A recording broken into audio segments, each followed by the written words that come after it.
This week's parsha is Parshas etchanan, and in here we have a interesting idea. We have a big question, which we want to know if a person, let's say, has an opportunity to do a mitzvah, but he would have to go to, let's say, the neighboring city. Let's say there's a mitzvah, but it's not right in his immediate vicinity. So, should he try to bring himself to go do that mitzvah? So, the question will be asked about tzitzis. What about tzitzis? Tzitzis, right? The mitzvah of tzitzis is only if you have four-cornered garment. Let's say you don't have a four-cornered garment. So, you're a pater, you don't have a mitzvah of tzitzis. So, you could go your whole life without wearing a four-cornered garment. Is that okay? Should a person try to go buy a pair of tzitzis? Try to go buy four-corner garment? So the Rosh and Tosfos together, they both want to say that we learn out from this week's parsha that you should, because if you look at the story with Moshe, let's turn to the whole part where he was davening and he asked Hashem. He said. Moshe said he wants to go into Eretz Yisrael. So this is the beginning of the parsha. It says, etchanan, he was pleading with Hashem, and he said he wants to go into Eretz Yisrael. Could you show me the land? At least show me the land. But he said he really wants to go. He wants to go and pass through the land. That was Pasuk Chafei. He says he wants to really go into the land. And the reason being is because he wanted to get the mitzvahs. There's mitzvahs which he could get when he comes into the land. So the Rosh says, what was the problem? Why does he have to have such a wanting? He davened all these tefillos. He davened etchanan, the amount of you add up all the amounts. It's a big number of tefillos. Why was he davening? So he could go into Eretz Yisrael, so he could do the land, he could do the mitzvahs of the land. But right now he's out of the Eretz Yisrael, so he doesn't have the mitzvahs. Why was he desirous to go into Eretz Yisrael? But to do the mitzvahs, but he doesn't have that mitzvah. That's the question. Why was he trying to go into Eretz Yisrael? Why? Why not? I mean, he's not obligated in Truma and Meiser, where he is. Right now we're in Toronto. We don't have a mitzvah of Truma. So what's the problem? Why is he's davening and he's pleading? It says, please show me, let me go into the land. And the Gemara speaks out on this. The Gemara says that he wanted to come into Eretz Yisrael to do the mitzvahs. He was pater. He's pater from the mitzvahs. Why is he davening so many times? That's the question. Moshe was attuned to any mitzvah he could possibly attune. Even the three cities setting up across the Jordan, he wanted to be involved in, like on his side. Even. Mm-hmm. So you're answering, right? So the answer that you're saying is that we're learning out from here is that when sometimes you might not have a mitzvah which you're obligated in this minute, but there's a idea that you should try to bring yourself to the obligation. Like tzitzis. Now tzitzis, right, that's the classical example. So you don't have to put on a four-corner garment, but so you could go your whole life without wearing tzitzis. Some people, they don't realize. They think, well, I'll put on my talis in the morning. But on the other hand, maybe they should wear a four-corner garment the whole day. They bring themselves to a mitzvah a whole day, get a mitzvah non-stop.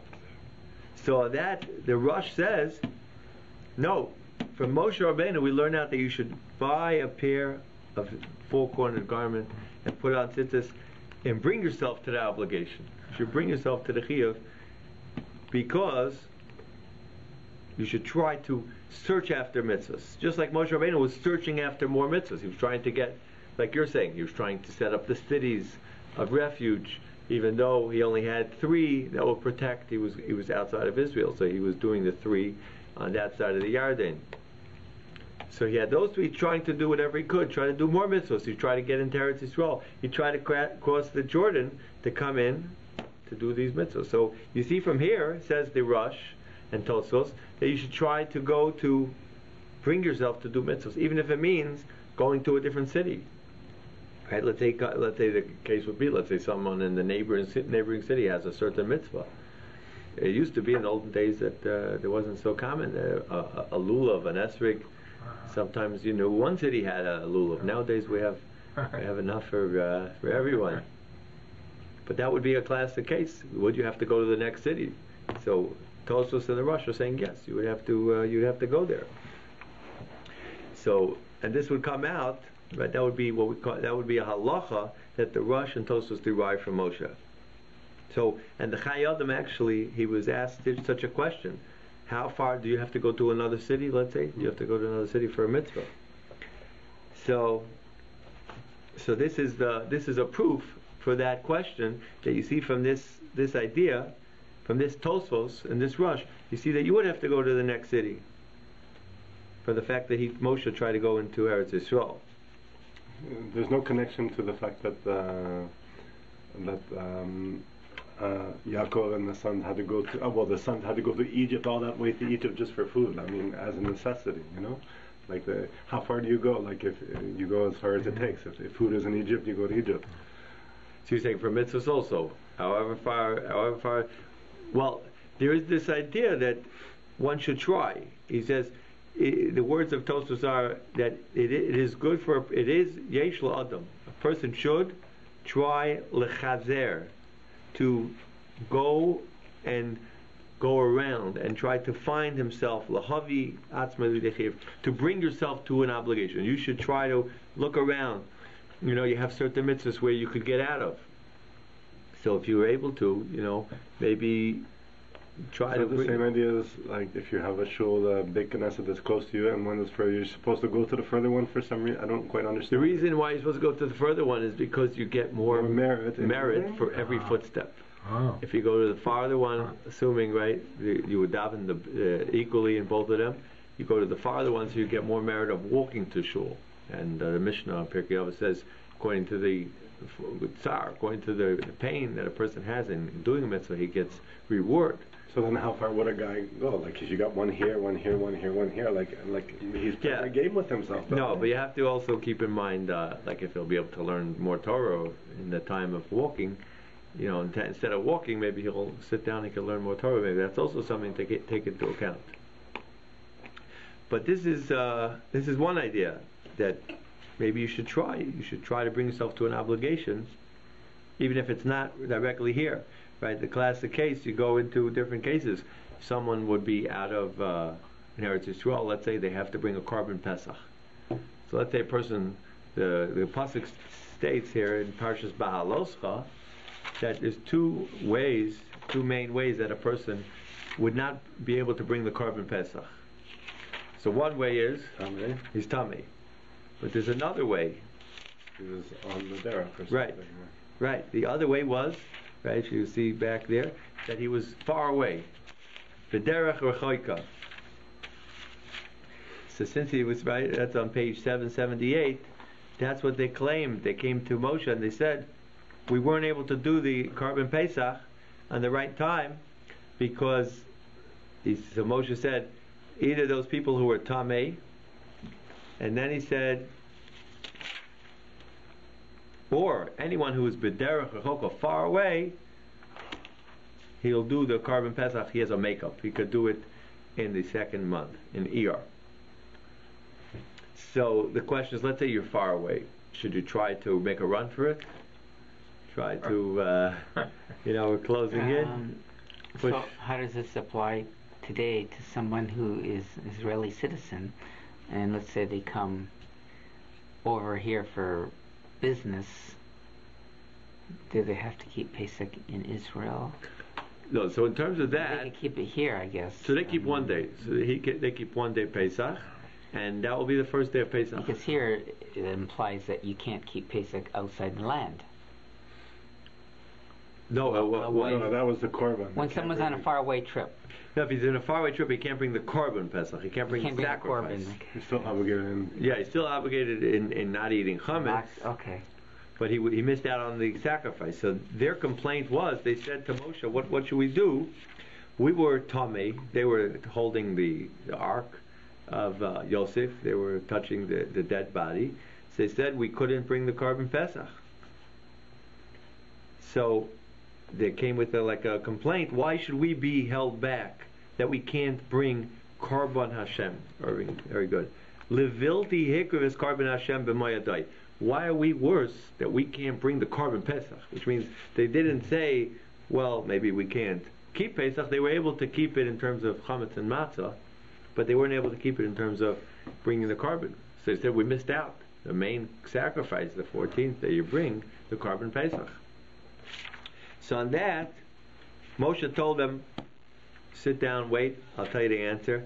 He went up to Hashem. Hashem told him, anyone who's tamei or far away, then they wait till the second month, not the first month. They don't do it in Nisan, they do it in Iyar. They bring the Karban then. So the question is, let's say someone's on the road, right, and you have such a question here. You have a question, should he speed up the pace? Try to push. So you want to know how is this applicable for us? We are not going on the road for the Karban Pesach. So how is this applicable? So you could think. You take your mats and bitter herbs with you to the hotel room, technically speaking. Right? You could do wherever you are. Go on a cruise. Yeah. So, but you want to know how this is applicable. So someone just told me the other day, he came in from New York, and he was here for Shabbos in Toronto, and he was going back. It was, let's say, a Saturday night. They were driving through the night. So he said he wants to make it there by the morning, by New York, in order they could daven with a minyan. So he said, but we're going to have to get out right away Saturday night, and we're going to push, because it takes, let's say, 9 hours, 10 hours, right? 10 hours. And they were leaving, let's say, 10, 11 o'clock at night, right? Let's say 10 o'clock at night, 10:30. So you make the calculation. This is a good example, just as an example. So if you're leaving 10:30, right, you add 10 hours to that. 8:30, right? It's getting close. Because he said, if they get stuck in traffic or anything, so he said we're not going to make too many stops, and we're going to push to make it there by 9 o'clock, by the last time that you could daven. So that would be a case of should you push, right? Do you have to push? Or you could say, no, I'm on the road, I'm pater, I'm an onus, right? Onus is someone, right? You know what the word onus means? Onus is It's from a person who's lost a... No, that's an onain. Onain, sorry. Onain is a person who's a mourner. Ones Obligation is a person who is like, they are innocent, they are like exempt because something happened, which like guy wants to wake up for Shacharis, he sets his alarm and his alarm doesn't go off, right? Maybe he set it to PM instead of AM, or maybe one of the kids walked in while he was sleeping and turned it off. So when he's called an onus, he's not called guilty.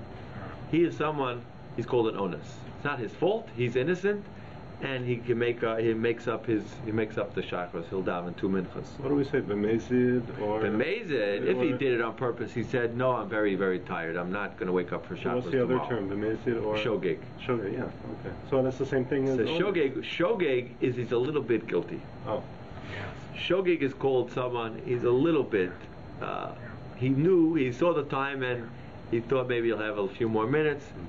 He wasn't amazed. Amazed means he just said, I'm not waking up, I'm too tired. So he cannot make up what he missed. He can't make up the prayer. But, let's say an onus, he could say, it wasn't his fault. He's totally innocent.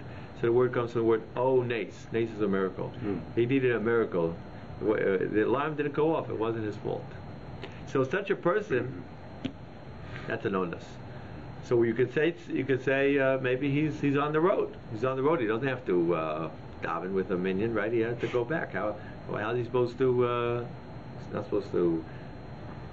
On the road, there's no minyanim, right? What's he going to do? He'll stop maybe in one of these cities. Border. Stop in one of the cities. Where are you going to go? Yeah, you need a lot of help from heaven to do that. There are ways to do that. People do that also. No, they do it in Syracuse, don't they? Isn't that the halfway point? Were you on a bus?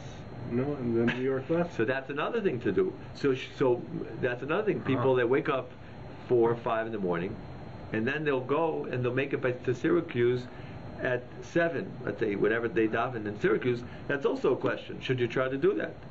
Or you could say, no, I'll wake up whenever I wake up, and I'll leave, and I won't be able to daven with a minyan. So there'll be a second case. Should a person push?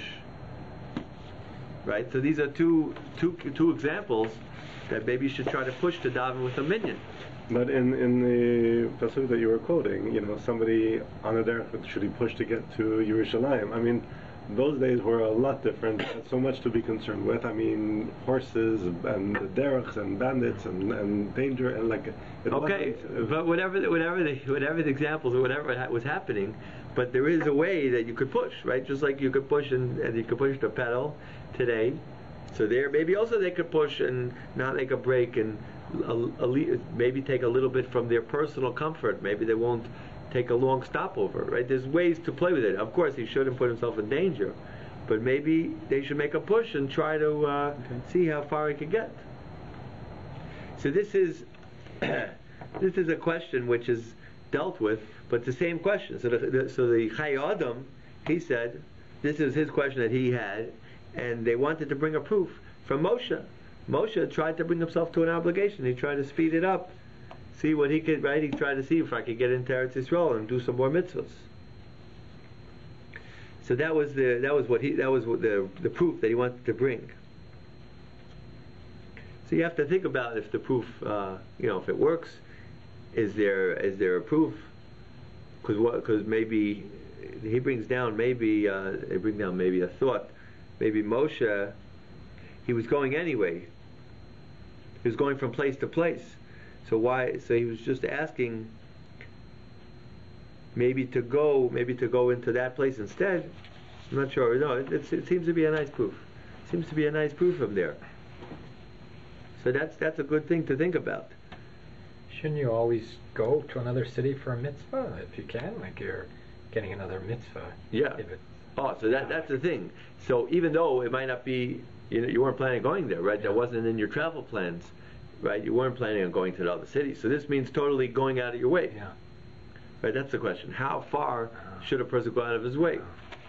So the question is, what about, let's say, the Gemara speaks about sending away the mother bird.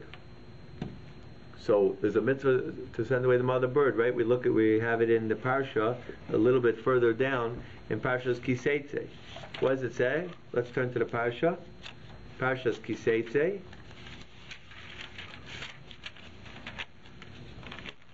So it says,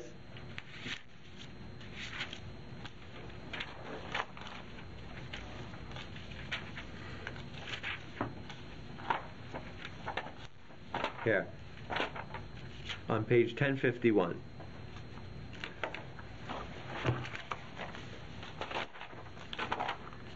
It says Shaleach 1051. Here, you can look on over here. I'll read. Here, you can read. It's okay, brother. It's okay. Read out loud while I get a Gemara. No, I mean I would listen.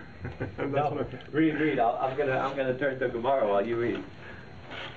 Yeah, what does it say? Shaleach tishalach esa'im. Okay, if a bird. Oh, you mean in English? No problem in English. Hebrew.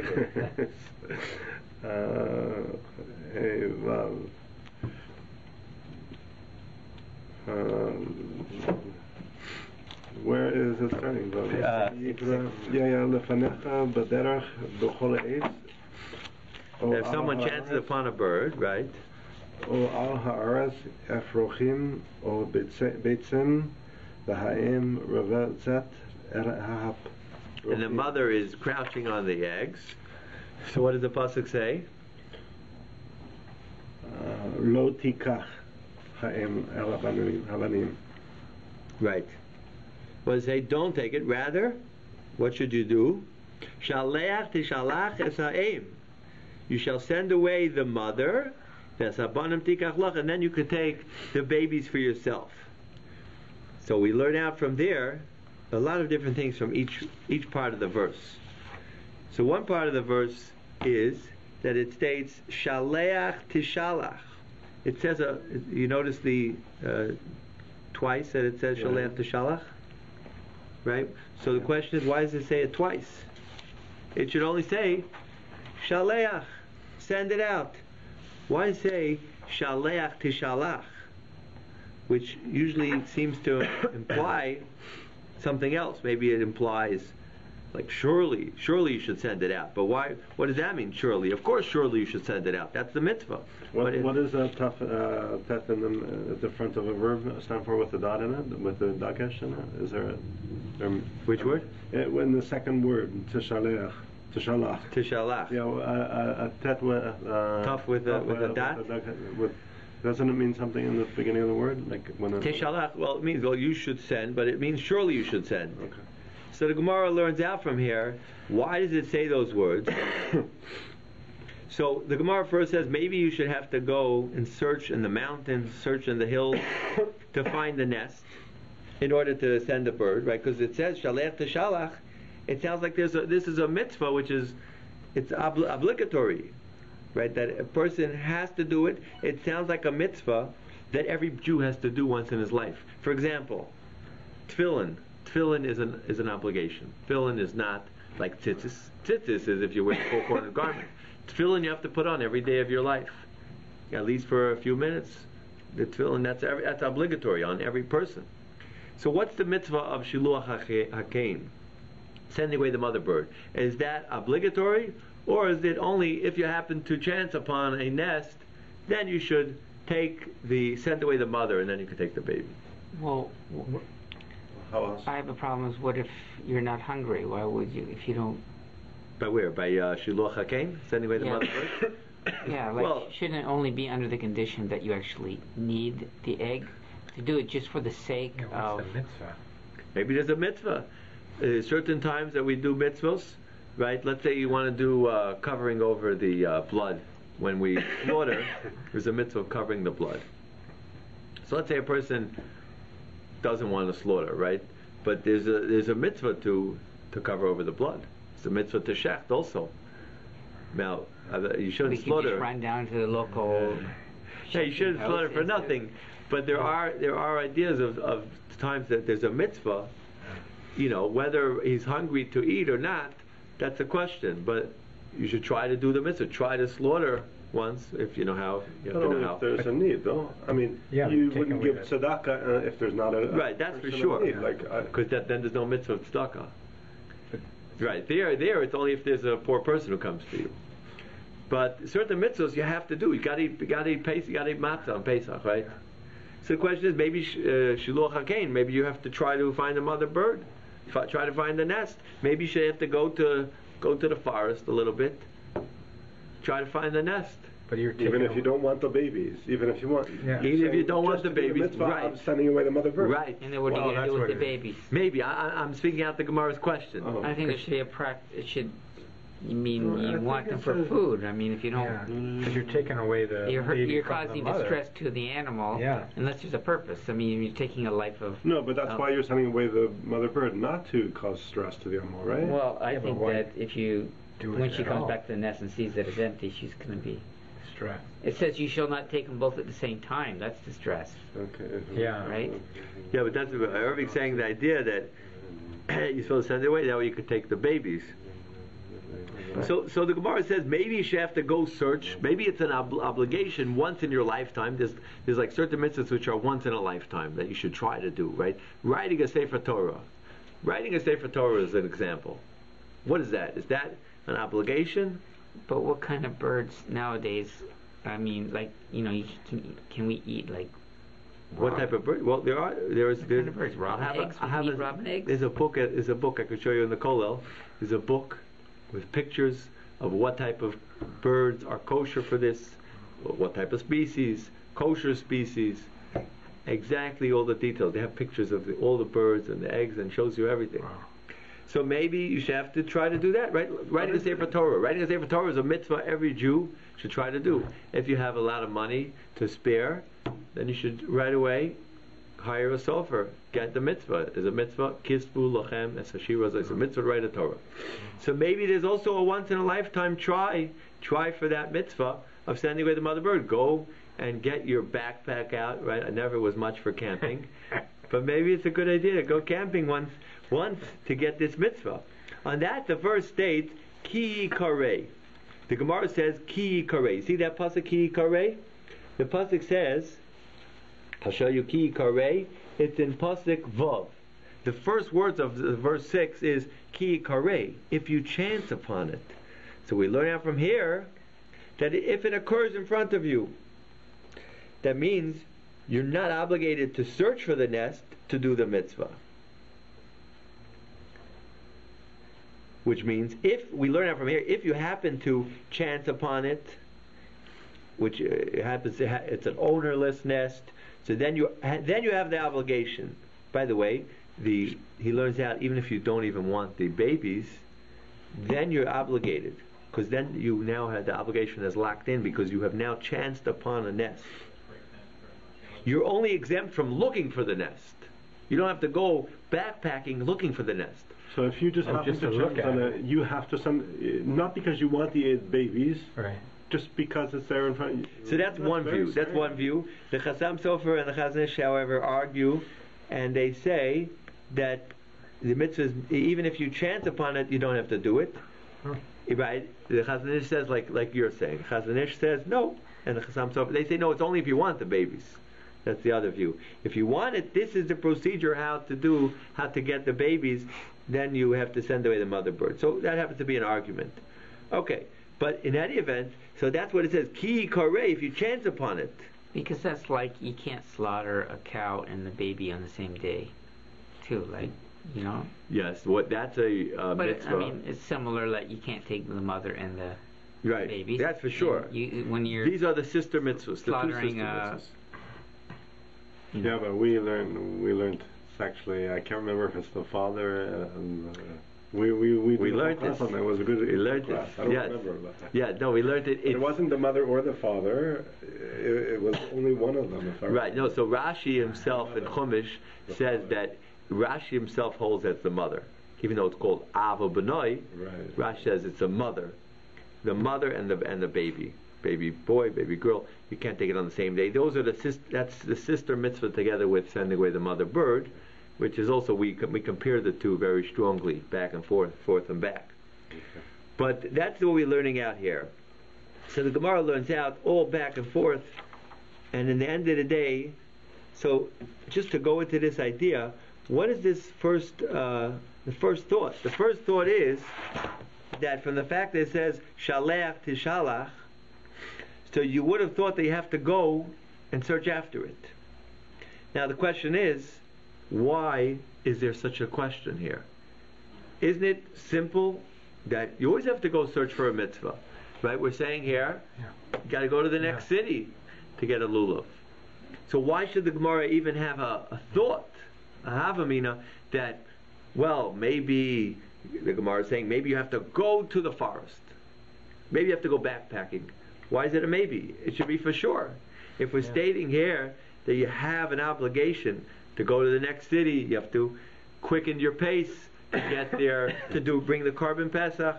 So if that's the rule, so then you have another thing that you have to do. You should try to go backpacking and try to find the nest. Why does the Gemara say, well, maybe we'll learn out from an extra word, shaleach tishalach, you shall send it, you shall surely send it. Why do you even have to learn that out? Even without those two words, you could know that you have to do it because you have an obligation to bring yourself to an obligation. So this is the question that they want to ask, to try to say that it really would not be obligatory on every person to go so far to bring yourself to an obligation. Although I'm just thinking now, to answer this question, it could be that there's a difference. It could be there's levels of obligation. If they would have said shalech to shalach, that you surely should send away the mother bird, which means you shall backpack, that, if we would really learn that out, that would be an obligation it's like tefillin. It's like tefillin. We haven't understand. We don't know the value of one mitzvah versus another. That's true, sure. That's true. That's a Mishnah in Perkei Avos, yes. That's true. You should try to do all the mitzvahs, because you never know. We think one mitzvah is lighter. You never know. They're all precious. 8:20. What time? 8:20. Yeah. So this will finish here. That it could be that from shalech to shalach it will be an obligation, just like you got to put on tefillin. Right. It will be an obligation that you have to go backpacking to find a nest.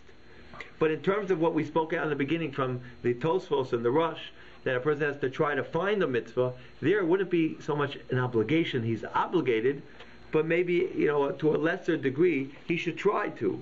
It's a good thing for a person to try to bring himself to obligation, to go to the next city, to speed up his pace. That's good, but that's not as stringent as if the Gemara would learn out that you have to go backpacking. Shaleach to shalach, that would have been an obligation. That would be much stronger. That's why it's not a proof. That's why the Gemara is learning out a proof. The Gemara is learning out you have to. In terms of course, you should. Because of the double wording? Yeah. They're saying even if you don't want, it's not. The double wording would say that you have to. Bother with the birds. Right. That's the double wording. But if you didn't have the double wording, then it would be a nice idea. You should try to go do another mitzvah. You should try to go to the next city. Maybe you should. Of course, it's a good thing to do it, but it doesn't mean maybe that you're totally obligated to do that. So that could be the distinction. How we could still reconcile that it's a good thing to do. It's a good thing, but maybe it wouldn't be a total obligation. That's the idea here. That's one idea that we could say. Okay, we have to stop for mincha.